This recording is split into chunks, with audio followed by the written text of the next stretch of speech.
Medical researchers tell us that bacteria that can cause various disease conditions are always present in our environment to some degree, including within our bodies.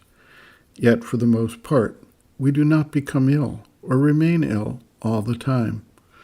The bacteria may be in a diffused or weak form, or our various immune system defenses reject their attempt to overpower our system in a way that creates an active illness.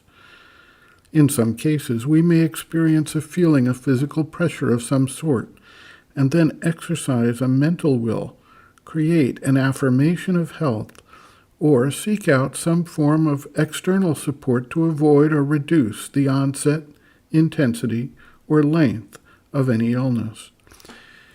In many cases, the subconscious raises a vibrational response to the activity of the agent trying to disrupt or gain control over the physical body, and thus opens up a type of correspondence which allows the vibration to take hold and the bacteria thereby to proliferate and increase their intensity.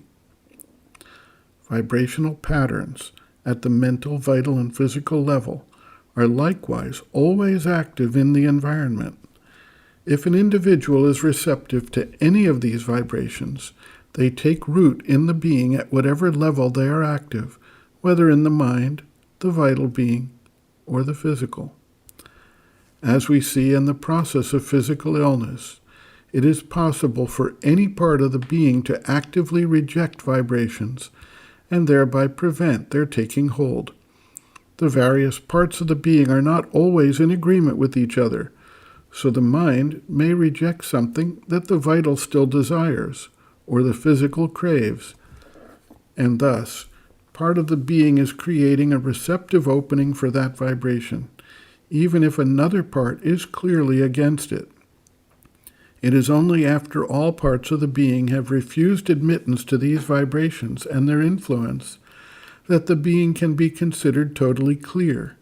And even then, these universal forces try to reinfect the being at some level, and thereby to create a starting point for a full-blown expression. Sri Aurobindo notes, quote, "As for the things in our nature that are thrown away from us by rejection but come back, it depends on where you throw them. Very often there is a sort of procedure about it. The mind rejects its mentalities, the vital its vitalities, the physical its physicalities. These usually go back into the corresponding domain of general nature. It all stays at first, when that happens, in the environmental consciousness which we carry about with us, by which we communicate with the outside nature.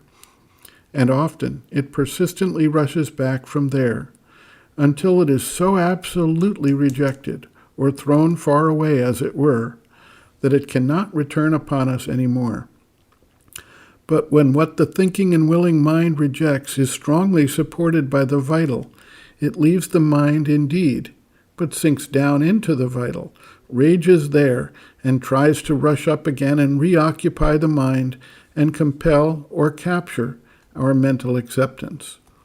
When the higher vital, too, the heart or the larger vital dynamis reject it, it sinks from there and takes refuge in the lower vital with its mass of small current movements that make up our daily littleness.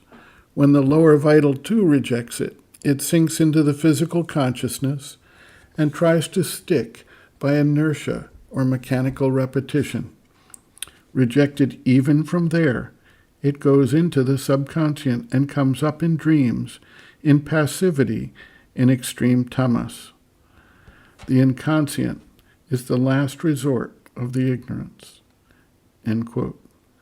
Reference, Sri Aurobindo, Bases of Yoga, Chapter 5, Physical Consciousness, Subconscient, Sleep and Dream, Illness, pages 89 to 90.